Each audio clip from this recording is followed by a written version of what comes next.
নমস্কার বন্ধুরা, আমি তোমাদের বন্ধু সোমনাথ। তোমাদের প্রত্যেককে আমাদের ইউটিউব চ্যানেল সাহিত্যের সৌহার্দ্যতে স্বাগত জানাই। আজ আমরা কলকাতা বিশ্ববিদ্যালয়ের পঞ্চম সেমিস্টারের একটা বিশেষ অংশ নিয়ে আলোচনা করব। সেই সেমিস্টারে তোমরা দেখবে শিশু সাহিত্য বলে একটি পেপার রয়েছে, সেখানে সুকুমার রায়ের বেশ কিছু সংখ্যক কবিতা দেওয়া হয়েছে, ছড়া দেওয়া হয়েছে। সেই ছড়াগুলোর মধ্যে থেকে আজকের একটা বিশেষ ছড়া, এবং যেটা আমরা সিলেবাসে না থাকলেও কম বেশি প্রত্যেকেই জেনে থাকি, আবোল তাবোল। এই কবিতাটিকে একটু তোমাদের সঙ্গে আমার মতামত শেয়ার করব। আলোচনা বলা হলে খুব ভুল হবে, কেননা এই জাতীয় কবিতা ননসেন্স ধরনের রচনা বলেই কবি নিজে স্বীকার করেছেন। সেক্ষেত্রে কবির চিন্তাধারা এবং পারিপার্শ্বিক মানুষজনের চিন্তাধারা আলাদা হতেই পারে, এবং বিশেষত যেহেতু এটা সাহিত্য ক্ষেত্রে আমার চিন্তাধারা তোমার চিন্তাধারার মধ্যে কিন্তু একটা বিস্তর পার্থক্য থাকবে, এটাই স্বাভাবিক।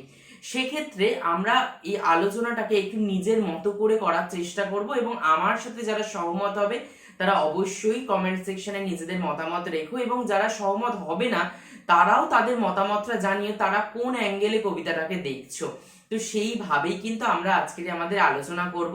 আমি মনে করি আলোচনার ক্ষেত্র দুই পক্ষ একসঙ্গে এগিয়ে যাওয়ার একটা লড়াই। আমি আমার চিন্তাধারাই তোমার উপর চাপিয়ে দিতে পারি না, ঠিক তুমি তোমার চিন্তাধারা আমার উপর চাপিয়ে দিতে পারো না। আমাদের দুজনের আলোচনা যখন একত্রে এক জায়গায় থাকবে, তখন সেইটা আরো বেশি সমৃদ্ধ হবে, এবং আমাদের বাংলা সাহিত্য আরো আরো অনেক বেশি সমৃদ্ধ থেকে সমৃদ্ধতর হবে। এই বিশ্বাস নিয়েই আমরা আজকের আমাদের এই আলোচনা শুরু করছি। প্রথমেই বলি, কবি নিজে যখন এটাকে একটা ননসেন্স রচনা বলে পরিচিতি দিচ্ছেন, আসলে ননসেন্স রচনাটা কি?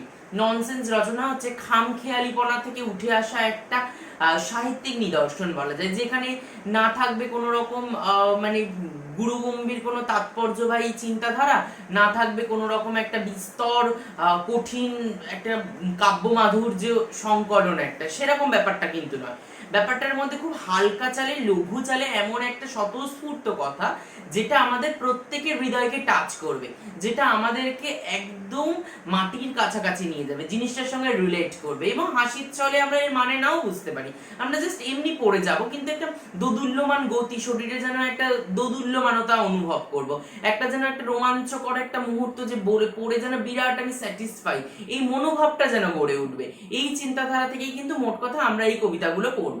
তো সেক্ষেত্রে কবিতাটাকে তিনি নিজে কি বলছেন দেখো, বলছে যে শিশুদের জন্য তৈরি এক আশ্চর্য জগৎ এই ননসেন্স ছড়াটা, যেখানে তিনি বলতে, যাহা আজগুবি, যাহা উদ্ভট, যাহা অসম্ভব, তাহা লইয়াই এই পুস্তকের কারবার, ইয়া খেয়াল রসের বই। সুতরাং যে রস যাহার উপভোগ করিতে পারিবেন না, এ পুস্তক তাহাদের জন্য নহে। অর্থাৎ তুমি যদি বইটাকে পড়ে যদি এর রস অনুভূতিটা অনুভব করতে না পারো, তাহলে এই গ্রন্থ বা এই রচনা শৈলী তোমার জন্য রাইটারের রচনা নয়। তাহলে তোমাকে ফিল করতে হবে, এর ওই কাটাছেঁড়া করার ব্যাপারগুলো, মানে বার করব খুঁটে খুঁটে এই জিনিসগুলোর তাৎপর্য কি, এই শব্দটার মানে কি, এই সমস্ত পিছনে ফেলে এর রসটুকু অনুভব করে নিতে হবে, বুঝতে হবে এর মধ্যে দিয়ে কবি কি বলতে চাইছেন। সেই জিনিসটাই কিন্তু মূল মুখাপেক্ষী বলা যায় এখানে। এ প্রসঙ্গে জীবনানন্দের একটা বক্তব্য আছে, সেটা একটু পড়ে শোনাই। জীবনানন্দ বলছেন, আমাদের এই পৃথিবীর ভিতরেই আরো অনেক পৃথিবী রয়েছে, যেন সাধারণ চোখ দিয়ে স্বাভাবিকতা খুঁজে পাওয়া যাবে এমন নয়। যাকে সৃষ্টিপরায়ণ মানুষের ভিতর এরাই আমাদের দেখান, সেই সব পৃথিবীর ভিতর কোনটা যেন এই জগতের তীব্র স্বচ্ছ মুকুরের মতো, কোনোটা কিছু কুয়াশাচ্ছন্ন বা বিদ্যুতায়িত, এই রকম এবং আরো অনেক রকম সুকুমার রায়ের পৃথিবী।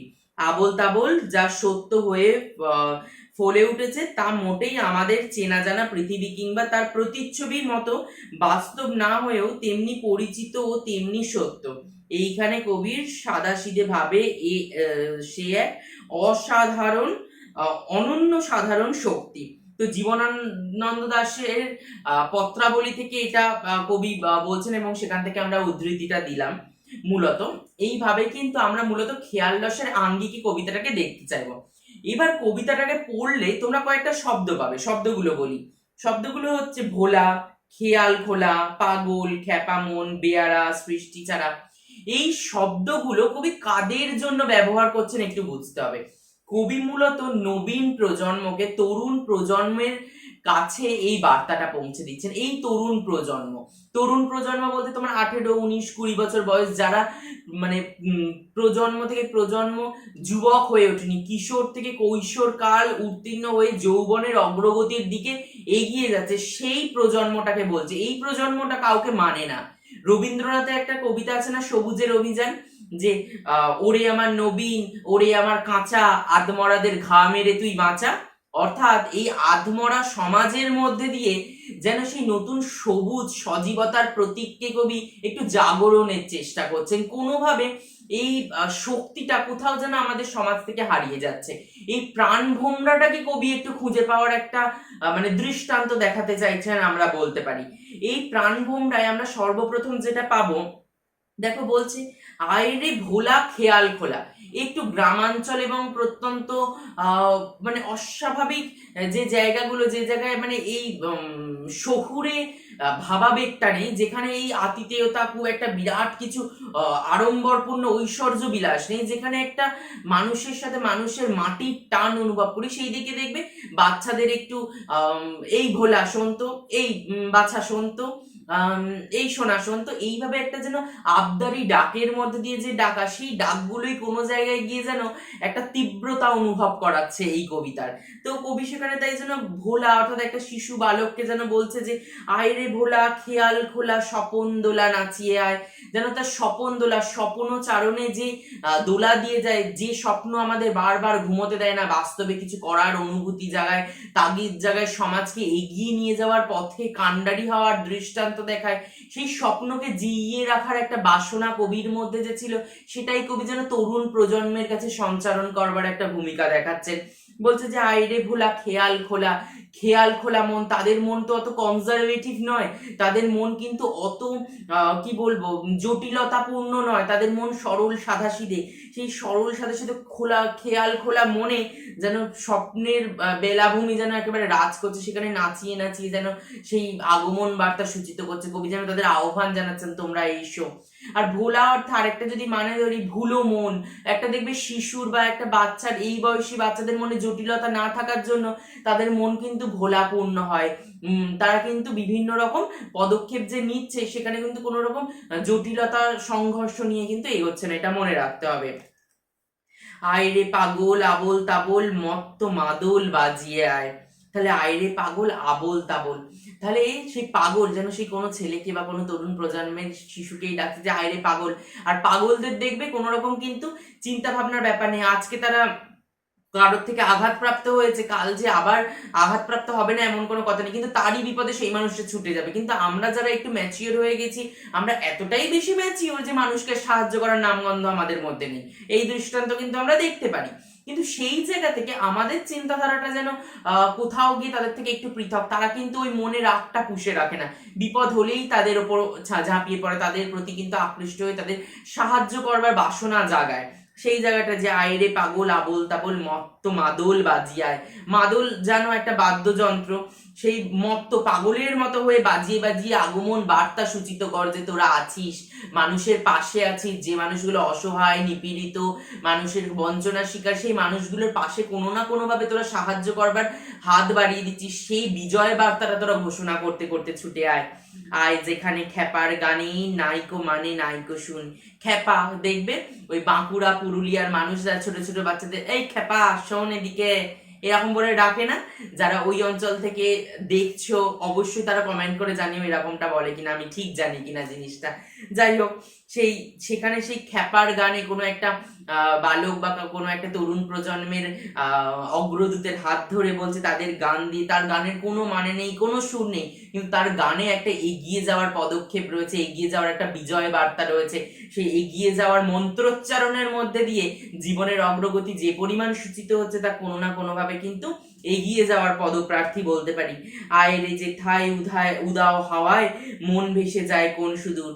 তাই বলছে আয়রে যেথায় উদাও হাওয়া। এই উদাও হাওয়া কোথা থেকে হঠাৎ করে উদাও হলো, আবার কখন সেই হাওয়া চলে যেতে পারে। অর্থাৎ আমাদের এই তরুণ প্রজন্মের এই উগ্র বাতাস বয়ে আসা, তাদের মধ্যে হঠাৎ করে মানবিকতার এই জাগরণ ঘটে যাওয়াটাই স্বাভাবিক। কারণ তারা সমাজের বাধা নিষেধ মানে না, তারা সমস্ত কিছুর ঊর্ধ্বে গিয়ে সমাজকে নতুন পথের দিশা দেখানোর জন্য অগ্রগণ্য ভূমিকা পালন করে। সেই হাওয়ায় মন ভেসে যায় কোন সুদূর পথে কিন্তু তাদের মন ভেসে চলে যায়, সেই দৃষ্টান্ত দেখাচ্ছে। আয় খ্যাপা মন ঘুচিয়ে বাঁধন, জাগিয়ে নাচন তাধিন দিন। তাহলে খ্যাপা মন তো খ্যাপা, সে তো বাধা নিষেধ মানতে চায় না। সমাজের এই কঠিন কঠিন জটিল বেড়াজালগুলো তারা মেনে চলতে পারে না। তারা সবকিছু থেকে কিন্তু মুক্ত মনা, তারা এগিয়ে চলে সমাজের বহমান নদীর মতো, যে নদী সাগরে গিয়ে মিশবেই। সমাজ যতই তাকে বাধা দিক না কেন, সেই বাধা তারা মানবে না।